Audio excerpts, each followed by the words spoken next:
Salut Jess. Salut. Franz, comment ça va? Salut. En forme? Ah, je brûle comme d'habitude. Encore? Comme la dernière toujours. fois. C'est Moi, bon. La je pète le dernière feu. fois, on a parlé de compétences du futur dans un monde incertain. On a réalisé que finalement, c'est les compétences de toujours. On a eu une super discussion. Ça m'a vraiment passionné. J'ose espérer qu'on va vivre la même chose encore. On va peut-être même amplifier le tempo. Ouais. On va faire réfléchir nos gens également. Merci d'être à l'écoute.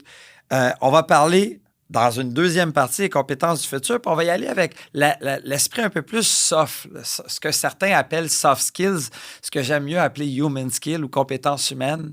À l'ère des technologies, c'est pas demain la veille qu'un robot va être empathique. Donc, s'il y a des choses qu'il faut préserver, c'est bien le côté soft qui nous rend si humains et connectés.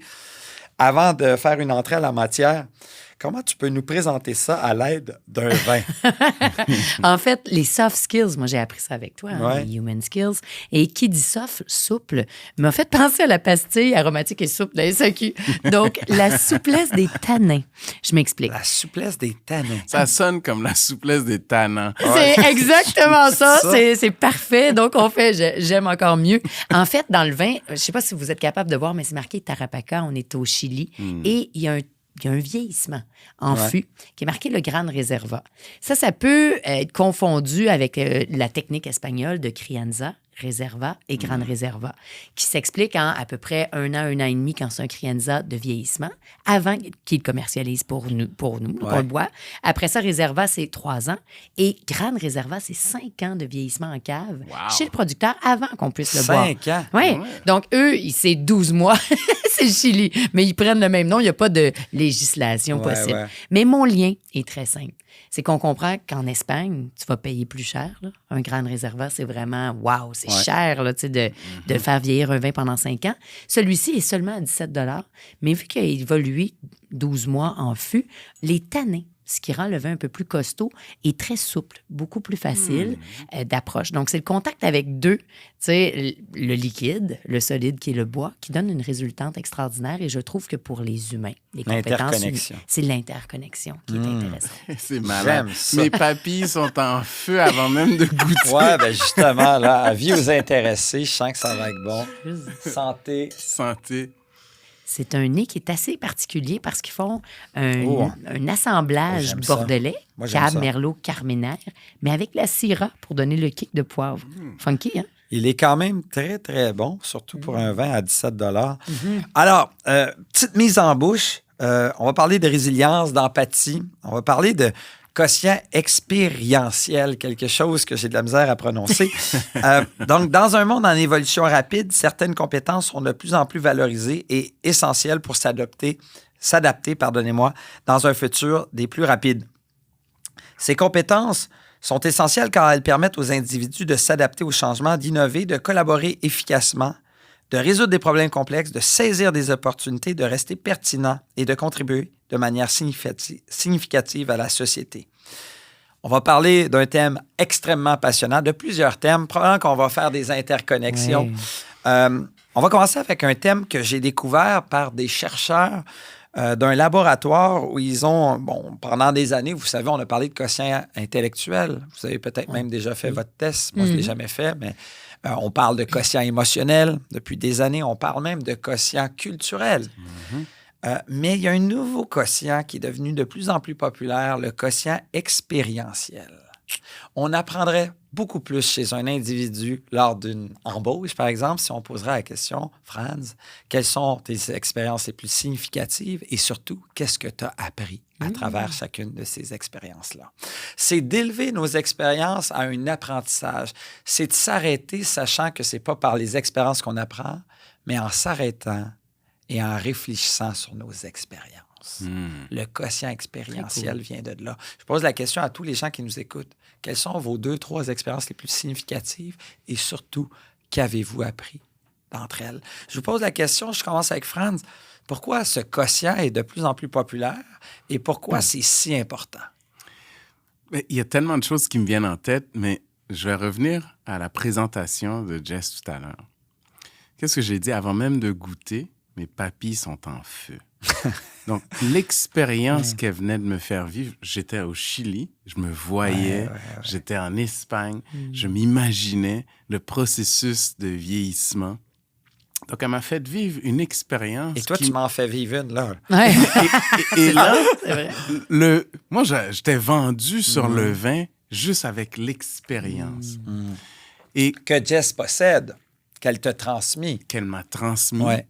Mais ça vient dans son expérience, son expertise, sa livraison, mais aussi son intérêt à me faire voyager. C'est exact. Ouais, parce que c'était son intention, c'est de me faire voyager, faire vivre une expérience différente que juste de goûter le vin. Parce que si je l'avais goûté sans l'expérience, je pense pas que je l'aurais aimé, le vin. Intéressant. Elle a planté quelque chose, une graine dans ma tête, ce qui fait en sorte que je peux plus trouver ça moyen. Oui, c'est ça. Donc, alors, quand je pense à l'expérience, c'est pas juste une question de vivre des choses ou d'essayer des choses. C'est encore une fois, je reviens j'aime utiliser ce cadre-là, c'est de faire vivre soit un client ou une personne ou un interlocuteur une expérience. C'est de lui faire voyager à travers nos mots, à travers notre toucher, à travers le contexte qu'on met pour vivre une expérience différente. Quand on vit une expérience différente, comme tu l'as dit tout à l'heure, on s'en souvient tout le temps. Ouais. Et les gens qui nous écoutent vont penser, par exemple, si je prends un téléphone Samsung, un téléphone Apple, l'expérience d'utilisateur du téléphone Apple, c'est ce qui est le plus fort. Parce que n'importe qui peut jouer avec ce téléphone, peut l'ouvrir. Il est intuitif, il est de façon... Donc, ils ont engagé pas juste des designers, mais des psychologues, des gens en ergonomie, des gens en art visuel pour essayer de comprendre comment l'humain fonctionne et vit son expérience pour nous donner une expérience de téléphone différente. Mais là, tu nous amènes vraiment plus loin que je pensais parce que ce que tu m'exprimes, c'est la résultante de... C'est-à-dire que le quotient expérientiel, c'est de se poser la question sur qu'est-ce que j'ai appris de cette expérience, comment je peux la renouveler et faire mieux. Et ce que tu me dis, c'est que quand tu, comme Jess, tu es passionné, tu as vécu une panoplie d'expériences et que tu as appris à travers chacune de ces expériences, par la suite, ce cumul de ces apprentissages, tu es capable de le faire vivre d'une manière beaucoup plus élégante et profonde grâce à ces réflexions que tu as eues.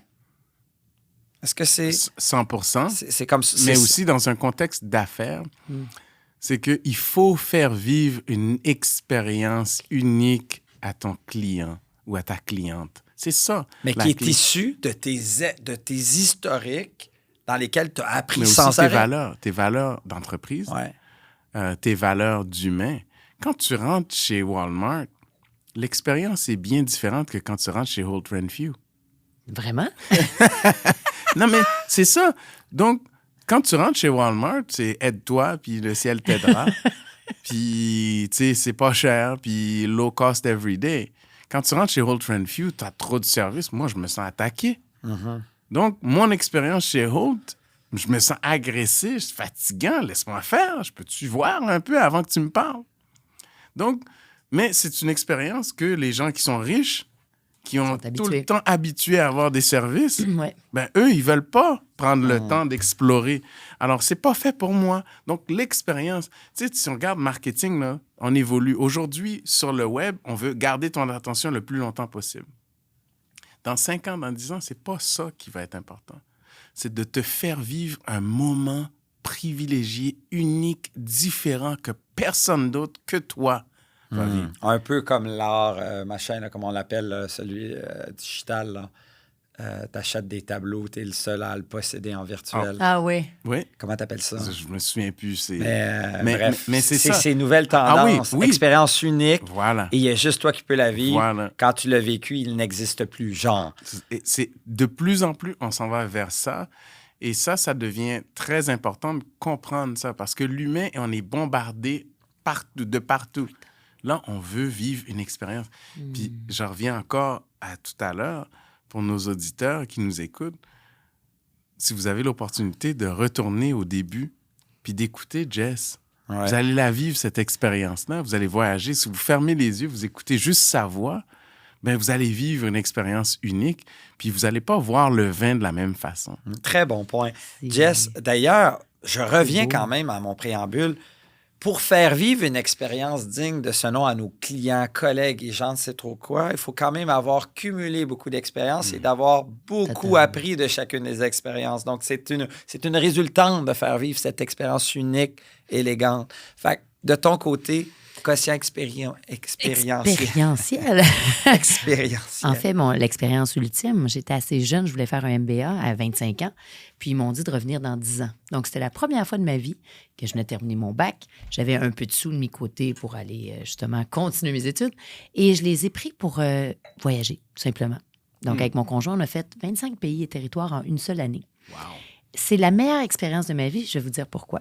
Parce que tu parles de soft skills, mais de human skills, okay? Des compétences humaines. Et en très peu de temps, 25 pays, faites le calcul, là, ça va très vite de faire le tour. On appelle ça un tour du monde. Tu achètes le billet, tu fais le tour.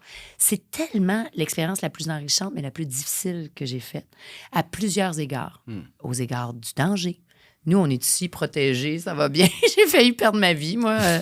Parce que tu penses pas à ça, les courants sous l'eau, des trucs qui sont totalement inconnus. Je m'en vais marcher, c'était fermé, c'est pas grave, on passe par-dessus la barrière. Ben là, t'as des grizzlies. Moi, je connais pas ça, un grizzly.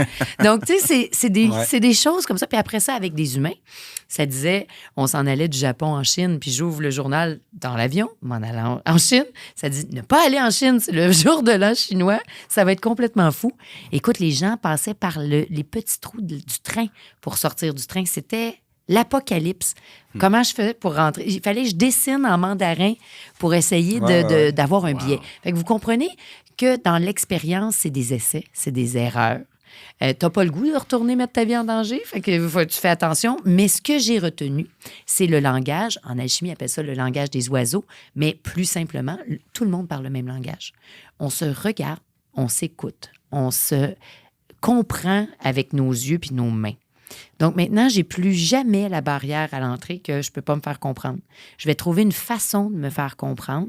Et quand tu es dans une situation où tu as besoin de te faire comprendre, les gens sont à l'écoute et t'aident. Il y a comme une magie qui s'installe, je sais pas comment le dire, d'humain, donc de compétences humaines, que tu n'as plus besoin des mots. Ça va au-delà des mots.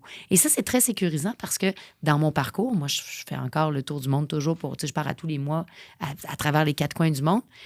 Bien, si je travaille avec des gens du Liban, c'est différent. Avec des gens d'Israël, ça va être différent avec des Chiliens, des Italiens. Il faut que je sois capable de m'adapter.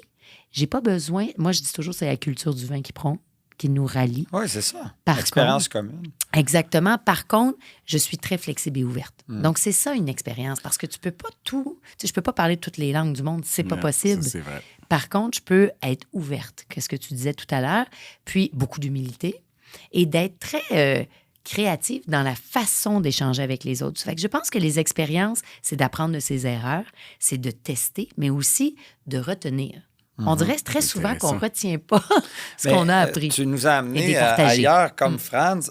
Donc, pour faire vivre une expérience unique digne de ce nom, il faut avoir cumulé beaucoup d'expériences et surtout s'être arrêté suffisamment souvent pour comprendre les leçons qu'on tire de chacune des expériences pour faire bénéficier le client ou autre de la meilleure des expériences. Tu nous as amené dans un autre terrain que j'ai envie de résumer en disant normaliser l'inconfort pour multiplier les expériences significatives différentes qui vont te permettre de maîtriser une panoplie de connaissances. Donc, on a parlé de ce terme. Je pose la question à tout le monde. Comment allez-vous normaliser votre inconfort pour multiplier les expériences significatives dans votre carrière? Ça fait toute la différence. Et on se découvre des talents cachés souvent. Ça m'amène à vous parler d'un thème que j'aime beaucoup, la résilience. Un autre soft skills qui est de plus en plus probant de notre succès ou de notre échec. À quel point on est capable d'être antifragile.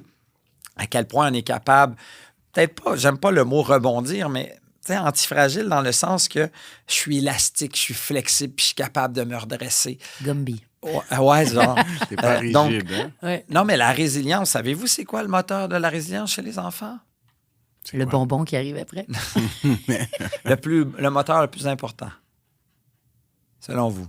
le moteur le plus important selon les recherches là-dessus, le moteur de la résilience le plus important chez les enfants, c'est le sentiment d'être vu, d'être observé et croire que ce qu'ils s'apprêtent à faire, ils vont le réussir. C'est pour ça qu'ils vous demandent toujours, pas maman, regarde ce que je suis en train de faire. Qu'ils réussissent ou pas, là, n'est pas la question. C'est qu'ils croient que vous croyez qu'ils vont être capables. Comme ma peinture l'autre jour. Comme tu as fait, oui, tu te rappelles, hein? Un petit moment cocasse. Mais l'autre élément, c'est on peut faire un parallèle avec la résilience dans vos groupes respectifs Vraiment. organisationnels. Vraiment. D'être vu, c'est intéressant, ça. Ouais, le sentiment d'être... en fait, en groupe, en organisation comme la tienne, tu as combien d'employés maintenant, Franz? 300. 300. C'est la résilience d'un groupe va monter à la même fréquence que les gens dans ce groupe se soucient les uns des autres. Bonne chance en télétravail. Donc, la résilience pour vous, vous avez été extrêmement résilient dans vos parcours professionnels, fascinant. Pour toi, tu définirais comment la résilience? C'est intéressant parce que j'ai jamais vraiment réfléchi à ça. Est-ce que je suis résilient ou pas? J'ai confiance en moi. Ouais. C'est le plus important. Je me fais confiance. Mm-hmm. Donc, parce que je me fais confiance, j'ai souvent la capacité de faire face à la musique. Donc, je suis capable de me dire, ben, tant aussi longtemps que j'ai moi avec moi, Oui, ça va bien aller. ça va bien aller. Tant aussi longtemps que je contrôle la rhétorique, j'ai pas de problème. Et c'est ce qui est intéressant, ce que ça fait, c'est que parfois, des gens vont dire, il y a une confiance arrogante. Mais moi, là, si j'ai pas confiance en moi, qui est qui va me faire confiance? Moi. Non, mais t'as raison. Oui, totalement. Si je suis pas mon premier, à moi, là, si je me fais pas confiance, j'attends que tu me fasses confiance. Je suis foutu. Alors, donc, je pense que ma plus grande force que les gens appellent la résilience, c'est que tant aussi longtemps que je sais que j'ai encore la possibilité de faire, je suis encore en contrôle, ben je vais pas abandonner. Je vais continuer. Tu as confiance en toi. J'adore ça. Et toi, de ton Et je côté? me fais Et confiance. tu te fais confiance, J'aime c'est beaucoup. vraiment ça. Toi, comment? C'est le fun parce que c'est la première fois que tu te posais la question. Ouais. Et toi? J'abonde exactement dans le même sens. Moi, j'ai confiance en moi aussi. Mais, tu sais, le niveau arrogant, exemple, moi, je le vois pas du tout arrogant. Je le vois comme une porte avec une serrure. Tu sais. Puis il faut que je trouve la bonne clé. Puis je sais tout à fait que moi, je suis Tu l'as. visionnaire. J'ai la vision, mais il faut que je trouve soit la bonne équipe, les bonnes personnes, le bon. Il faut que je trouve la clé. Donc, ça me détache, moi, avec moi, d'une vision d'un projet. Je le garde dans mon panier à projet. Mais quand j'y crois, là, oui, je crois en moi, je crois en la vision, mais après ça, je cherche la clé. Donc, parfois, c'est pas la bonne équipe. Parfois, c'est pas la bonne manière de faire. Parfois, c'est pas encore assez simple. Puis c'est Einstein qui disait ça. Tu sais, pour être résilient aussi, il faut que tu saches que tu vas aboutir à quelque chose, là, je pense. Ouais, Si tu veux atteindre A à B, C'est la confiance. et ça te Ben, demande faut que une t'aies patience. ouais, tout à fait, une vision. Une vision, une équipe, parce que moi seule, je pourrais... Non, il n'y a rien que j'aurais pu faire comme je l'ai fait, ça c'est clair. Donc, je pense que pour moi, la résilience, et Dieu sait que tout le monde qui me connaît savent que je suis très impulsive et rapide, par contre, très patiente. Un projet peut me prendre, tu sais, le jeu m'a pris 8 ans, les vins, ça m'a pris... Tu sais, ça peut me prendre 10 ans, un projet, de le construire. Puis une fois que ça décolle, puis après ça, il faut que tu suives la cadence. Donc, je pense que la résilience, c'est vraiment la confiance en soi, puis après ça, comme une porte, avec trouver la bonne clé, donc d'être capable de bien t'entourer, je pense. Très intéressant. Évidemment, on dit souvent que la résilience se développe par l'adversité qu'on vit. Plus qu'on va vivre des choses difficiles, plus qu'on va être capable de développer la résilience. Ce qui est intéressant, c'est que la résilience, tout le monde peut la développer. On l'a vu avec la COVID. Il y a des caractéristiques vraiment intéressantes qui ont été recensées. La première étant que c'est des gens qui, en général, ont un optimisme réaliste. Ah oui. Il y a un éléphant dans la pièce, ils ne vont pas faire semblant qu'il n'y en a pas un. Donc, ils ont ce côté optimiste, mais réaliste. Je pense que vous êtes deux personnes qui ont cette caractéristique. La deuxième, c'est qu'ils sont des vrais créateurs de sens. Vous parliez de vision. Les gens qui créent un sens, La vie est belle est le meilleur exemple, ce film fantastique italien. Là où il n'y a plus de sens, sont capables de créer un sens malgré tout. Et la troisième caractéristique, c'est qu'ils ont un sens de l'improvisation. quand les ennuis se dressent, ils s'imaginent des perspectives que d'autres ne sont pas capables de s'imaginer. Vous les représentez. Et une autre chose, c'est que la résilience se développe, selon certains chercheurs, par notre capacité à s'entourer de gens optimistes, des gens positifs. Et donc, constructifs. Donc, il faudrait toujours s'assurer de faire l'éventail de qui vous côtoyez au quotidien. Tellement. Parce que la résilience se développe par rapport à qui on côtoie. Faire attention à ça. J'ai pas, pour ceux qui nous écoutent, de solution pour votre belle-mère, mais pour tous les autres. Donc, on a fait un super beau tour de la résilience. Oui, mais c'est intéressant ce que tu dis là parce que faut l'amplifier, ça. C'est que on est le résultat de notre environnement. Bien sûr. Tu sais, il y a des données probantes. Là. Tu prends la moyenne des 10 personnes les plus proches autour de toi, ben c'est toi. Alors, si tu veux t'élever, si tu veux créer 100%. un sentiment d'élasticité, ben, il faut que tu t'entoures de gens qui peuvent avoir une plus grande propension de croissance, t'amener plus loin. Alors, la résilience, c'est aussi ça. C'est de créer son niveau d'élasticité. Hein, élasticité, tu as bien dit, là. J'aime Donc, ça. l'élasticité, c'est qu'une élastique, ça revient toujours. Mais c'est capable, et plus que tu étires l'élastique, plus qu'elle gagne en tension et plus Absolument. qu'on peut l'amener plus loin. Et ça se travaille. Exact, parce que si tu le fais d'un coup, elle va éclater. Oui, oui. Puis moi, j'ai le goût de compléter parce que j'aime vraiment l'élasticité, cette image-là qui me parle beaucoup, et la simplicité. Parce que ça, c'est Einstein qui disait, si t'es pas capable de simplifier, c'est que tu l'as pas bien compris. Tellement. Exact. Donc, pour la résilience, pour moi, c'est less is more. Ça veut pas dire, tu sais, qu'on va pas aller chercher, justement, les étoiles puis la lune, là. J'ai aucun problème avec ça, mais si je ne l'ai pas, ça va aussi. Exemple, pendant la pandémie, j'ai un exemple concret, on était des femmes d'affaires sur Zoom, puis on parlait de comment réagir à la pandémie. Ouais. Et moi, j'ai toujours un plan A, B, C. Tellement, Le moi meilleur scénario moyen et le Vraiment. worst case scénario. Puis là, la femme, elle me dit, ben, c'est ça, toi, tu as pensé à ça, mais tu dois avoir de l'argent de côté. Puis je sais pas comment elle m'a dit ça. J'ai dit, écoutez, 6 mois, parce que j'étais dans l'événementiel, j'ai perdu 2/3 de mon chiffre d'affaires. Ça va être très simple. Je vais couper 2/3 de mes Absolument, dépenses. de tes dépenses, oui. That's it. Point. C'est mathématique. Rien ne se perd, rien ne se crée. Et je suis Intéressant. très à l'aise de vivre avec moins pendant cette période-là. Fait que pour moi, la résilience, c'est ça. Less is more. D'être capable d'être bien avec moins. Tu sais, puis tu parlais de la résilience des enfants qui veulent être vus, être connus. Mais quand tu te vois, c'est ça pour moi la confiance en soi. Quand tu te reconnais que tu n'as pas besoin de shiner à travers les yeux de tous les autres, mais à travers les tiens puis des proches qui t'aiment, pour moi, c'est ça qui est mon Je moteur. pense que tu soulèves un très bon point. C'est plus facile d'être résilient quand tu as moins besoin de choses. Exact. Ah, ben oui. Parce que C'est plus simple. t'es comble de bonheur avec rien. C'est toujours aux gens, moi, j'ai la grande chance de ne pas avoir besoin de ça. C'est la Je suis simplicité. heureux. J'ai pas besoin. Fran, C'est tu très manges pas, lui? intéressant. Vous dites, on est la somme des 5 ou personnes 10 qui font personnes. Vous avez raison, puis c'est pour ça que je vous achale tout le temps au téléphone. On t'aime. Bon, excellent. Ça m'amène à l'empathie, un thème qui est très mal compris, qui Oui. est galvaudé. C'est On quoi l'utilise- l'empathie? C'est ça que je Ben, voulais c'est ça savoir. parce qu'on l'utilise beaucoup, mais malheureusement, on le définit très différemment et d'une manière très inadéquate. On dit souvent que l'empathie, c'est se mettre à la place de l'autre. Tu peux pas. On ne peut pas se mettre à la place de l'autre, bien qu'on prend toujours cet exemple. Tu es immigré d'Haïti, tu es un enfant de combien? 13. 1, 2, Ah, 13. j'arrive pas à y croire. Ben, je peux pas me mettre à ta place parce que moi, j'ai vécu avec une famille de 3. On avait tout ce qu'on avait.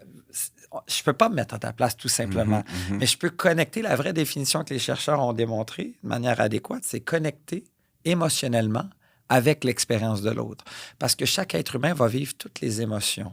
La colère, la peur, la honte, Le dégoût. la tristesse, le dégoût, la joie. Fait que je peux connecter émotionnellement avec tes expériences, mais je ne peux pas me mettre à ta place. Fait qu'il faut quand même briser un mythe. Et d'entrée de jeu, je vous propose cette définition qui est plus adéquate, connecter émotionnellement avec l'expérience de l'autre. Et la deuxième chose que je vais vous amener, avant d'avoir votre perspective sur l'empathie, c'est l'empathie. Ce n'est pas non plus, quand quelqu'un vit un trauma ou quelque chose de difficile, ce n'est pas non plus dire machinalement, sans vraiment se poser la question pourquoi je dis ça, c'est jamais dire « je comprends ». Parce qu'on ne le comprend pas. Non, impossible. Fait que dernière chose que je vous laisse avant d'avoir vos perspectives, c'est cette belle image de Brené Brown, une sociologue aux États-Unis, qui dit « les gens empathiques descendent dans la cave de l'autre, dans l'univers de l'autre. Un peu soit-il pour mieux les comprendre. » Donc, de ton côté, Pourquoi, dans ton organisation, l'empathie, c'est important? Ben, c'est super important parce que pour collaborer, parce qu'on est une entreprise qui est distribuée un peu partout dans le monde, pour collaborer, ça prend de l'empathie. Pour avoir de l'empathie, ça prend de l'écoute. Pour être à l'écoute, il faut être prêt à avoir une communication active. Puis pour avoir une communication active, il faut se donner les outils. Alors, la première des choses qu'on fait, c'est d'essayer d'être à l'écoute de l'autre et de comprendre d'où vient l'autre. Sa perspective, ses expériences. Voilà. Essayer de... Parce que dans un contexte diversifié, si on ne comprend pas l'expérience de l'autre, tu mets un Israélien avec un Québécois, avec un Américain, puis avec un Canadien ou un Ontarien d'origine ukrainienne ou je ne sais pas trop. Il y a des contextes différents, il y a des façons de vivre des choses différentes. Puis là, tu leur dis créer, Ouais. collaborer. Non, il faut qu'ils apprennent à connecter ensemble, Exactement, à comprendre. et à comprendre. Donc, alors, comprendre, mais c'est aussi être à l'écoute. Parce que tu prends un Palestinien, en passant, que j'ai dans mon équipe, Ouais. dans mon groupe chez Ouais. les Dartec, avec des Israéliens, tu as un enjeu. Oui, oui. C'est sûr. Alors, donc, il faut être à l'écoute, il faut comprendre, il faut se mettre dans un contexte de réalisme, puis de réaliser comment est-ce que le background, le vécu des individus vont filtrer leur façon de voir. Et ça, là, ne pas être empathique par rapport à la situation de Maram versus Pierre et versus Shalom, ben, tu n'auras jamais de collaboration. Tu ne vas jamais avoir de créativité. Tu ne vas jamais avoir d'innovation. Alors, l'empathie est à la base de nos réussites. Bien sûr. Le manque d'empathie est aussi à la base de nos échecs. Absolument. Et les meilleurs vendeurs, c'est les plus empathiques parce qu'ils prennent le temps de faire un diagnostic de l'autre, comme si l'autre a une expérience unique, a des besoins uniques, des intentions uniques. Et même si ça fait 20 ans qu'ils font le même métier, ils traitent chaque individu de manière unique parce qu'ils ont une manière cognitive et émotionnelle de réagir à ce que tu lui transmets. Tu as vraiment bien résumé. Tu as parlé de... Puis Jess, je veux t'entendre là-dessus, mais tu as parlé d'écoute active. Il y a même un terme qui existe, qui s'appelle l'écoute empathique, qui serait de chercher à comprendre l'autre plutôt que Oui, de se faire comprendre. Absolument. Tu as parlé de l'écoute. Il y a un autre terme qui est très associé à l'empathie, c'est la curiosité. Les gens, la curiosité de l'autre nous amène à mieux comprendre son monde, sa perspective. Jess, de ton côté? Ça bouille dans ma tête. Je vais aller dans une direction, peut-être, je vais compléter, puis j'aime vraiment ce que j'entends, comme toujours. Par contre, je viens d'un milieu très discipliné. Dans notre milieu, dans le haut de gamme de la restauration gastronomique, c'est l'armée, là, tout simplement. Et il n'y a pas beaucoup de place à l'empathie, au sens où on est empathique envers Le client. Mais nous, lorsqu'on rentre au travail, on laisse nos problèmes dehors Ouais. et on les reprend dehors. Pourquoi? C'est intéressant ce que tu dis, parce C'est que ça. là, je vois pourquoi Gordon Ramsay est C'est aussi ça. un... On est vraiment Tu heavy. as déjà vu un Gordon oui, Ramsay? Oui, moi, c'est comme je ça le que ça se déteste. passe.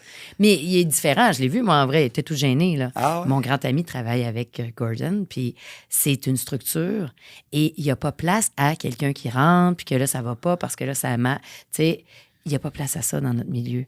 C'est Donc, intéressant. Pourquoi? parce que dans l'excellence, c'est très demandant. Là, je fais attention, je pèse mes mots. Ouais. Je te vois. Tu sais, quand ça coûte, Oui, comme là, j'ai mangé à Chicago, ça coûtait 1500 par personne. Wow! Là, t'es ailleurs. C'était-tu Là. bon? C'était correct. Mais l'expérience était extraordinaire. OK. Donc, mon point est le suivant. Puis là, attention, là, je suis pas en J'ai train... peu d'empathie pour C'est toi. ça, Mais c'est ça. sincèrement. Non, mais hey, je me paye pas ça tous les jours. J'ai fait le saut. Là. Mais pourquoi je dis ça? C'est on est dans une autre braquette. On est, tu sais, pourtant, c'est la même nourriture, mais l'exécution, les gens qui sont là, les serveurs, les sommeliers, c'est vraiment un autre monde, comme un train. Et les grands chefs disaient toujours ça, il ne faut pas qu'il y ait un wagon qui commence à branler parce que c'est tout le train qui tombe. Donc, mon point est suivant.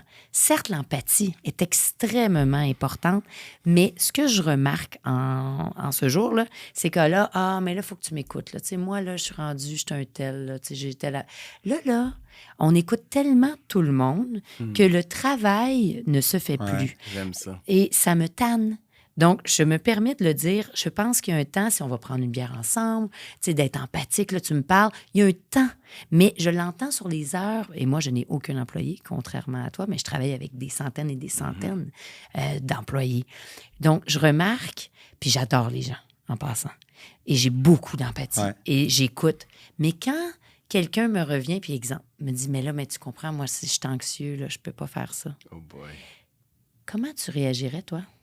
Est-ce que tu n'es pas empathique ou est-ce que ça, c'est un wagon? Lui, c'est son anxiété, on ne peut rien faire à ça. Là. Mais l'autre, il est peut-être dépressif. Puis l'autre, il est peut-être gay, puis il n'a pas dit à ses parents. Puis l'autre, écoute, tout le monde, on a notre lot de problèmes, incluant moi. Là.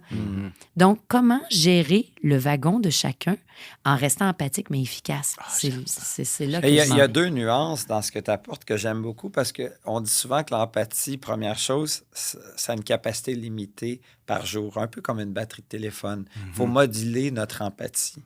Puis l'empathie, une autre chose que les gens...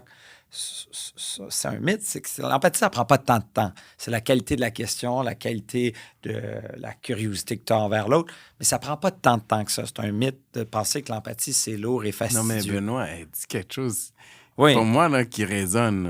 Là. OK, on s'en va sur la Lune. c'est OK? ça. C'est la mission qui est importante. Exactement. OK? Je m'en fous de tes problèmes personnels là, parce que tes problèmes personnels font exploser la mission. Ouais. OK? Mais là, Laisse tes problèmes personnels dehors. Ça veut pas dire que je suis pas empathique, mais la mission prime. Oui. Puis souvent, dans des sociétés, l'individualisme prend le dessus sur la mission. Moi, j'adore. C'est ça. Music to my ears. OK, moi, j'amène une nuance parce que je crois qu'on peut faire les deux puis arriver à Oui. destination, 100%. mais dans Oui, un oui. climat plus... parce que tu dis quelque chose d'intéressant, parce que l'empathie, ça prend du temps, c'est énergivore. Fait que c'est un choix d'être empathique aussi. On n'est pas empathique avec tout le monde parce que sinon, on n'arrive pas à arriver où ce qu'il faut arriver. Par contre, avec le client, il faut quand même demeurer empathique avec nos partenaires stratégiques. Fait que ce que tu m'amènes comme point, c'est à l'intérieur d'une équipe, on peut peut-être être moins empathique. Il y a des moments pour être empathique et je crois que c'est ça qu'il faut apprendre parce que c'est la mission qui prône. Et puis, lorsqu'on a un train à mener, il faut qu'on aille à destination. Et là, si, à titre de leader, puis un leader n'est pas mieux que chacun des wagons, tu es un wagon, mais tu es le wagon premier qui lead. Donc, c'est toi qui as besoin énormément d'énergie puis pour donner la poussée. Si je donne la poussée, puis là, soudainement, le wagon numéro 36 commence à dérailler. Ouais. Tu réalises que c'est tout le train qui Non, part? c'est un goulot d'étranglement. Ça. Très fort. Je peux pas me permettre ça, là. Ouais. Comment? En étant empathique, parce que je suis extrêmement empathique. Il Mais faut là, que je te là, laisse aller. comme Franz, tu as 300 employés, là. Comment tu gères ça? Ça, c'est ma question à toi. Comment tu ferais ça? Parce que tu es un expert d'humain. Nous, il faut qu'on lead pour arriver à une mission. Donc, comment, en étant empathique, y a-tu des moments, y a-tu des façons de faire, y a-tu... Ben, moi, je pense que la première chose, si tu me parles du contexte à France, c'est d'embaucher les bonnes personnes. C'est clair. C'est le point d'entrée. Si tu n'as pas embauché les bonnes personnes, tu vas être prêt avec des wagons qui ne fonctionnent pas. Mais je veux amener le bémol que l'empathie, ça ne prend pas tant de temps que ça. En fait, C'est quand même pas aussi lourd qu'on pense que c'est. bien sûr, le problème, c'est pas l'empathie, C'est ça. c'est l'individualisme. Oui, c'est ça. Ah ouais, C'est tout qu'il à fait. l'utilise inverse. Là, je Alors, je c'est pas pèse de la mes vraie mots. empathie authentique. Ben, c'est parce aussi. Il y a- qu'en il y a fait, comme un- pour avoir beaucoup d'expérience dans le domaine, toi aussi, là, je sais on se comprend très fort. Ouais. Bon, exemple, il y a quelqu'un, je vais prendre un employé X qui arrive, puis il y a un problème X. Ça demande du temps, de l'écoute, de l'empathie. On est d'accord là-dessus? Ouais. Avec une flexibilité, une ouverture pour que cet employé-là règle son problème. Quand le problème est récurrent, puis là, tu as bien dit, choisir ses bons employés, mais s'il est extrêmement compétent, cet employé-là, génial, tu comprends? Ça devient presque une excuse. Ouais, mais tu le sais, je vais prendre exemple l'anxiété parce que c'est un problème chronique de plusieurs, là. Ouais, mais tu sais, je suis anxieux, donc ça l'a élevé, j'ai eu une crise de panique. Bon. Puis là, j'enlève pas. Tu sais, tous ceux qui sont anxieux puis qui m'écoute, j'ai rien contre ça. C'est On pas ça que sent je dis. tu te protèges de toutes les... Ben, c'est parce que là, on est dans une société aujourd'hui que l'individualisme fait en sorte qu'au lieu de juste penser à la mission commune, en acceptant le fait que, OK, regarde, je suis anxieux, mais si je fais pas ça, je vais la perdre, ma job. Il n'y en a pas plus de job. Moi, je vais tu sais. être plus direct que toi. Okay? Ouais, vas-y donc. Ouais, c'est ça. J'essaie de... OK? On parle de diversité-inclusion aujourd'hui. Ouais. OK? Puis, tu sais, mettons que tu es un autochtone ou une Première Nation, puis tout ce que tu entends, c'est les droits de lui ou elle et lui ou It. me, it, that. Chose. Ça, là, ça domine la discussion, l'agenda, puis comment est-ce qu'on... Tu sais, on a John qui est devenu Jenny. Puis là, ça fait 15 ans que tu as travaillé avec John. Puis John décide de devenir Jenny du jour au lendemain parce qu'il y a une transition qui se fait. Ça domine l'agenda. Puis là, c'est plus la compagnie, c'est l'agenda. plus la cause. C'est ça, c'est exactement là que je vais, là. C'est ça. Alors, comment tu gères ça? Là, ça devient... tu sais... Dominant. Puis c'est correct, oui. on n'a pas de problème avec ça. Ce Mais qu'on non. dit, là, tout le monde a le droit d'avoir tous les problèmes du monde. Ouais. C'est, je pense que de donner là, une voix trop forte à l'individualisme, ça revient à ça, brise le flot du train. Donc, comment bien établir des plages pour... Parce que je t'entends quand tu dis que l'empathie, ça prend pas de temps, tu as raison. Ouais. Sauf que, inversement, à titre de, on va dire, patron, là, comment on fait pour gérer tout ça? Avant, là, les employés, c'était pas comme ça, là. Il y avait les mêmes problèmes, mais on en discutait peut-être différemment.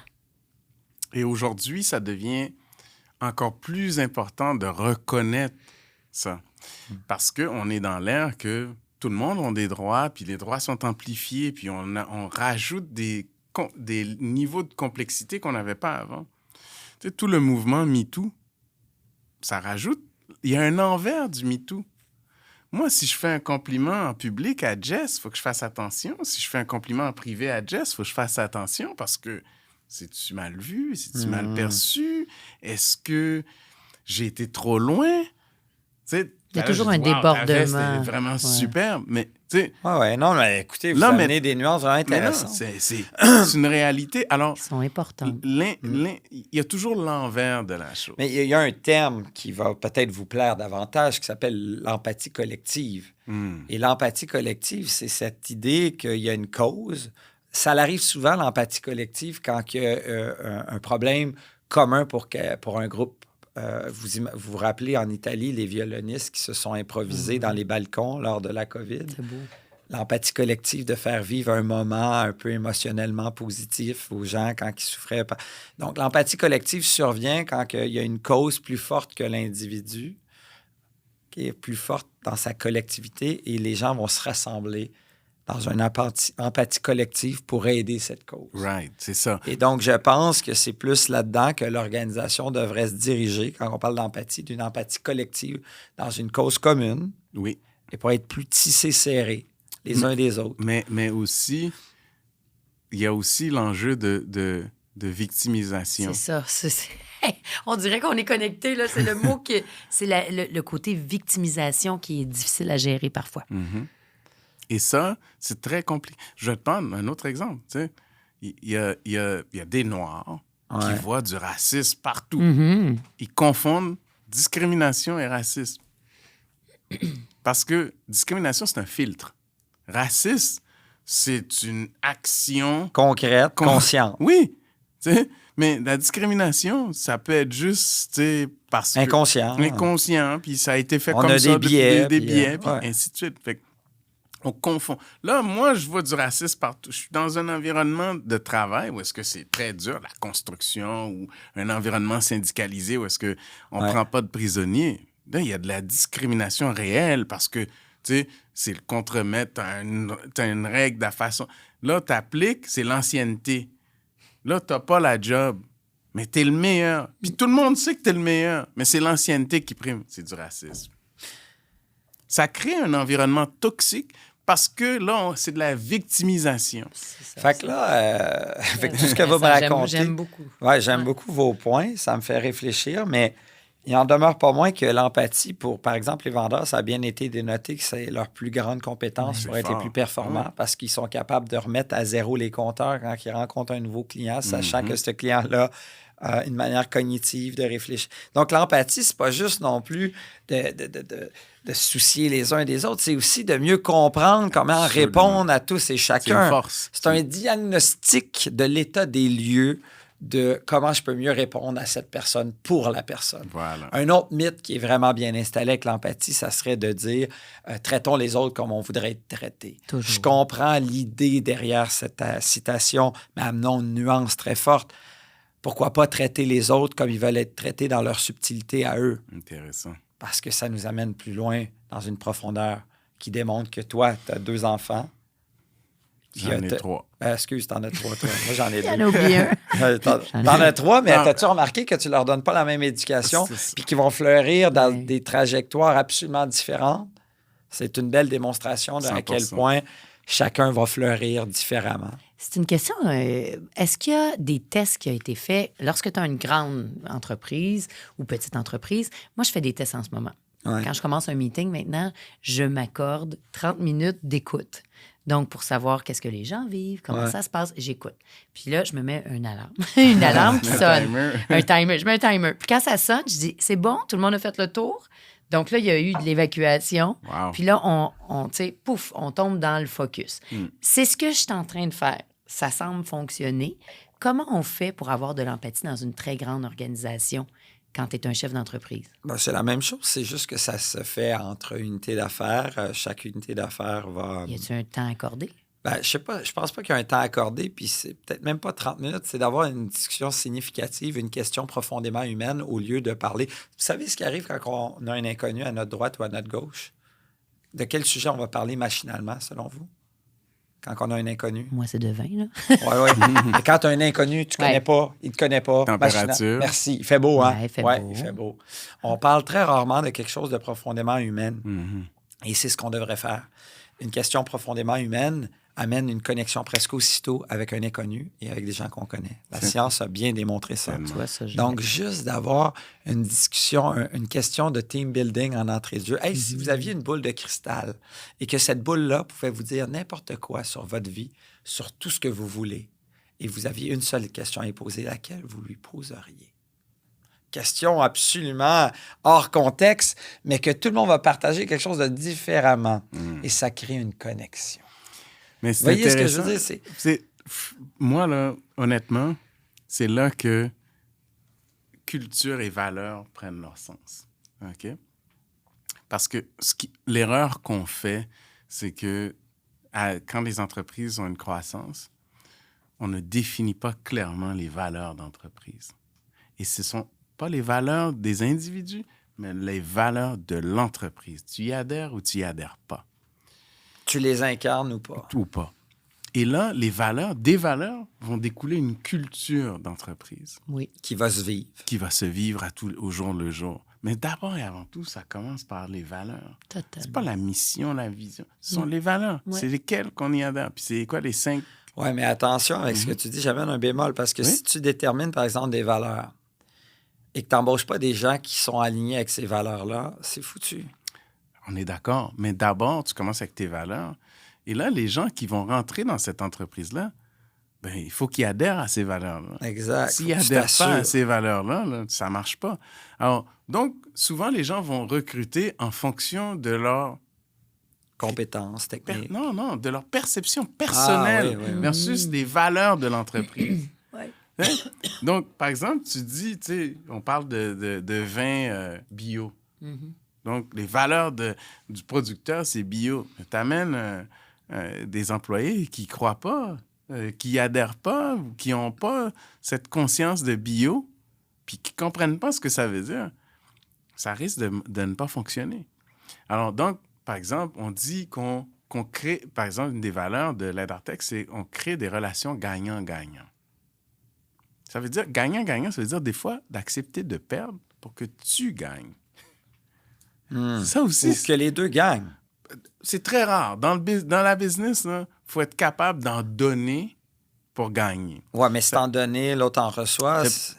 Perdre, c'est-à-dire, tu sais, ton verre, il est pas plein jusqu'à... Ouais. Verre à moitié plein, c'est une belle promo. Oui, verre à... Tu sais, regarde les big tech, là. Tu sais, les grandes entreprises en technologie, là, ils font de l'argent à n'en plus finir, puis ils vont squeezer leurs fournisseurs, ils vont les... tu sais, mais alors qu'à chaque trimestre, ils font des records de profit.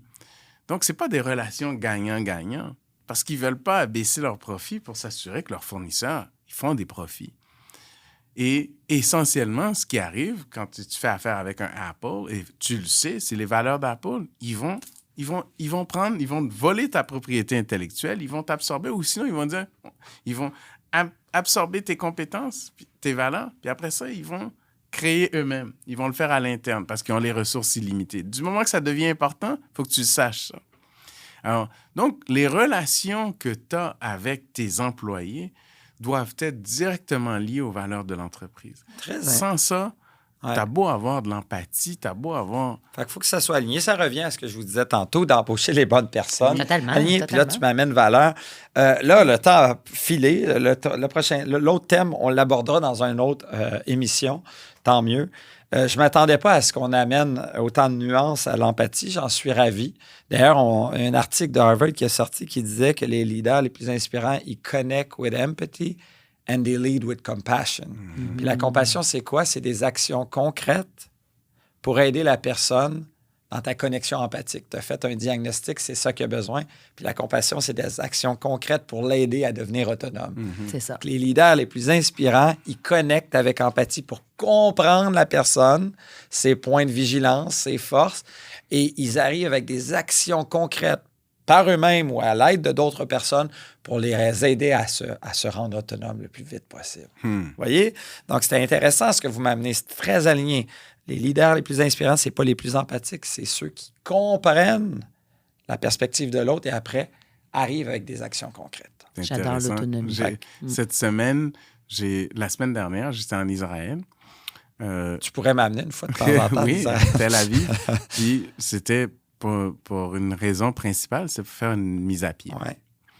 Et le processus en Israël, c'est que tu avertis l'individu et la personne a 48 heures pour avoir une audience formelle OK. pour qu'elle puisse exprimer son point de vue. Oh.